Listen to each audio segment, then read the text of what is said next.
আমাদের বর্তমান সরকার, মাননীয় প্রধানমন্ত্রী জনাব তারেক রহমান, আমরা সরকার গঠন করার দীর্ঘদিন আগ থেকেই আমাদের আগামীর বাংলাদেশে স্পোর্টসকে নিয়ে আমাদের অনেক পরিকল্পনা রয়েছে।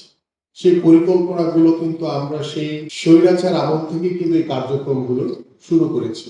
মরহুম আরাফাত রহমানের কোকো স্মৃতি ফুটবল টুর্নামেন্ট, জিয়াউর রহমান আমাদের যে জিয়া ক্রিকেট টুর্নামেন্ট, এই ধরনের অনেক প্রোগ্রাম কিন্তু আমরা সেই স্বৈরাচারের আমলে কিন্তু অনেক বাধা বিপত্তি পেরিয়ে কিন্তু আমরা এই প্রোগ্রামগুলো করেছিলাম আমাদের মাননীয় প্রধানমন্ত্রীর নির্দেশে।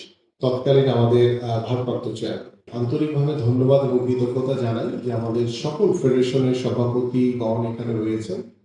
সবাই অত্যন্ত বিজ্ঞ, প্রফেশনের ক্ষেত্র তারা অত্যন্ত বিজ্ঞ এবং তারা স্পোর্টসের ক্ষেত্রেও তাদের সেই বিজ্ঞতার পরিচয় দিয়েছেন তাদের বক্তব্যের মাধ্যমে। এই জন্য আমি আন্তরিকভাবে আপনাদের সবাইকে ধন্যবাদ এবং কৃতজ্ঞতা জানাই।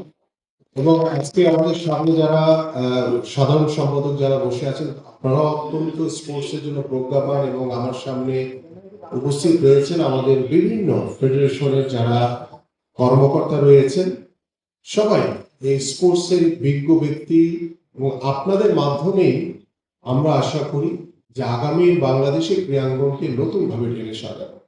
এবং এখানে আমাদের সাথে উপস্থিত রয়েছেন আমাদের কর্পোরেট হাউসেরও বেশ কিছু স্বনামধন্য ব্যক্তিবর্গ যারা কর্পোরেট জগতে ইতিমধ্যে তাদেরকে প্রতিষ্ঠিত করেছেন, পাশাপাশি আমাদের স্পোর্টসকে স্বাবলম্বী করা থেকে শুরু করে স্পোর্টসে কন্ট্রিবিউট করার জন্য তারা কিন্তু এগিয়ে এসছে। এই জন্য আমি আপনাদের প্রতি আমার কৃতজ্ঞতা এবং ধন্যবাদ জ্ঞাপন করছি।